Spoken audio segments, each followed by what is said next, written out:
गुणनखंड कीजिए factorise 4x² plus 9y² plus z² plus 12xy plus 6yz plus 4zx²। तो इसे देख के पता चल रहा है कि हमारा जो फार्मूला है ये अप्लाई होगा कि a प्लस बी प्लस सी का होल अब स्क्वायर होता है a का स्क्वायर प्लस b का स्क्वायर प्लस c का स्क्वायर प्लस 2 a और b का इंटू प्लस 2 टाइम्स b और c का इंटू प्लस 2 टाइम्स c और a का इंटू सॉरी।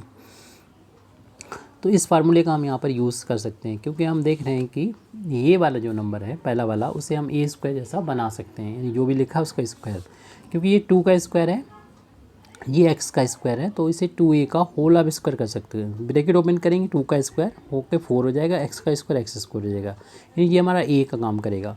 और ये देखिए 9 को लिख सकते हैं 3 का स्क्वायर और y को लिख सकते हैं y का स्क्वायर, यानी 3y का होल आप स्क्वायर, यानी ये b का काम करेगा, b स्क्वायर हो गया। z तो अकेला है, ये z स्क्वायर लिख दीजिए। क्या इस वाले नंबर को इन दोनों को इंटू का ट्वाइस लिख सकते हैं? तो देखिए लिख सकते हैं 2 टाइम्स 2x लिख दो इसे और इसको लिख दो 3y। तो देखिए यहाँ पर 2 2 4 4 3 12 हो गया, x भी है y भी है, इसको हम इस तरीके से लिख सकते हैं। इसी तरीके से हम क्या इस वाले नंबर को दूसरे तीसरे का इंटू का ट्वाइस लिख सकते हैं। दूसरा मतलब हमारा है यानी 2 टाइम्स 3y और z, तो देखेंगे 6 हो जाएगा ये और yz, इसको हम ऐसे लिख सकते हैं।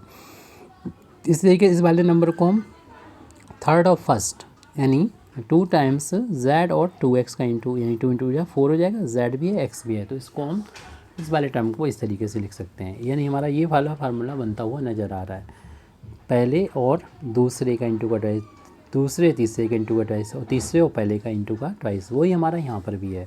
तो पहला नंबर क्या था? पहला नंबर जो है वो 2x है। दूसरा नंबर क्या था? b का मतलब 3y है। तीसरा नंबर क्या है? z की यहाँ पर c की यहाँ पर z है, उसका हमें कर देना है होल ऑफ स्क्वायर, यानी इतनी वैल्यू बड़ी सी लिखी हो उसे छोटे में लिख सकते हैं उसका स्क्वायर, और ये इसके फैक्टर कहलाते हैं, यानी हमारे फैक्टर आ गए, स्क्वायर हो गया। ये 2 फैक्टर हैं एक्चुअल में, स्क्वायर है तो जैसे x स्क्वायर लिखा हो तो इसका मतलब x इंटू एक्स, तो ऐसे यहाँ पर स्क्वायर है तो इसका मतलब 2 फैक्टर हैं, एक ये और दूसरा ये।